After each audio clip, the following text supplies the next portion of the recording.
বগুড়ার মানুষের কাছে আলুঘাটি মানেই একটা ইমোশন। আমরা আলুঘাটি নাম শুনলেই সেখানে আটকে যাই। শুধু বগুড়া বললে ভুল হবে, পুরো উত্তরবঙ্গের মানুষের কাছেই আলুঘাটি একটা ইমোশন। আলুঘাটি আমরা সবাই পছন্দ করি। এটা বগুড়া বা উত্তরবঙ্গে যারা আছেন তারা এটা খুবই ভালোভাবেই জানে। আলুঘাটি কিন্তু খুবই মজার একটা খাবার। যুগের সঙ্গে সঙ্গে সবকিছু পরিবর্তন হওয়ার কারণে এখন আর কলা পাতায় খাইতে দেয় না। আগে কিন্তু কলা পাতাতেই যে কোনো মজলিসে খাইতে দিত এবং কলা পাতাতে খাওয়া শেষে কিন্তু ওই দেওয়া হতো।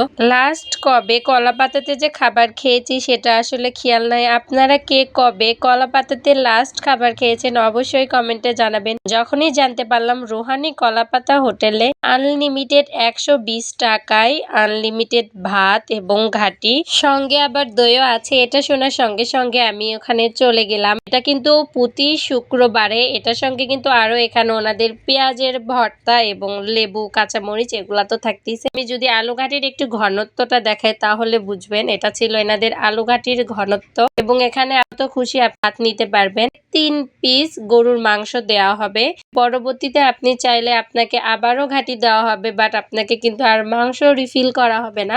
এই যে এই সাইজের মাংসর পিস ছিল, মোটামুটি ছিল এবং এটার টেস্ট কিন্তু অনেক ভালো ছিল। বাট আমি বলবো যেহেতু এনারা দাবি করতেছে মজলিসের আলুঘাটিটার টেস্ট দিবে, তো সেক্ষেত্রে এটা কিন্তু মজলিসের মতো ওইভাবে আলুঘাটির টেস্টটা বা ওই ফিলটা আসতেছিল না, যেহেতু এই আলুঘাটিটা অনেকটা পাতলা ছিল। সাধারণত মজলিসের আলুঘাটির ঘনত্বটা কিন্তু আরো একটু বেশি হয়। তো আমি রুহানি কলাপাতার হোটেলের ওনাদেরকে বলবো ওনারা ভিডিওটা দেখলে অবশ্যই আপনাদের আলুঘাটির ঘনত্বটা আরেকটু বাড়াইতে হবে এবং মজলিসের আলুঘাটি কখনো এভাবে আলুটা এতটা ব্লেন্ড হয় না, ঘনত্বটা আরেকটু বেশি হয় এবং আরেকটু আলু আস্ত আস্ত টাইপের থাকে। ভাতে লাগলে কিন্তু ওনারা আবার আপনাকে ভাত দিবে।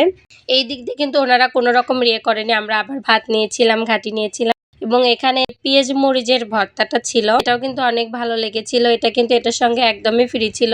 ঘাটিটার টেস্ট, ঝাল, লবণ সবকিছু ওভারঅল মিলিয়ে আমার কাছে ভালোই লেগেছে। বাট মজলিসের আলু ঘাটির ওই ফিলটা আমি আসলে পাই নাই, অনেস্টলি যেটা আমি বললাম। আর আমাদের খাওয়া শেষে এখানে কিন্তু আমাদের টক দই দিয়েছিল। 1 টাইম গ্লাসে মিক্সড করে খাইতে হবে এবং এই দইটাও আমার কাছে দই দই মনে হয় নাই, এটা অনেকটা পাতলা ছিল। আরেকটু ঘনত্বটা বাড়াইতে হবে।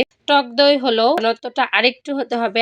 রুহানি কলাপাতা হোটেলে প্রত্যেক দিনই সব ধরনের খাবার পাওয়া গেলেও কলাপাতায় খাবারটা মজলিসের অনুযায়ী 120 টাকা আনলিমিটেড খাবার। এটা কিন্তু প্রতি শুক্রবারে। এবং রুহানি কলাপাতার হোটেলের location Asian highway road, Fuldighi, Pepsi company সংলগ্ন, বগুড়া। যারা ভিডিওটা আজকে প্রথম দেখতেছেন অবশ্যই চ্যানেলটি ফলো এবং সাবস্ক্রাইব করে পাশে থাকবেন।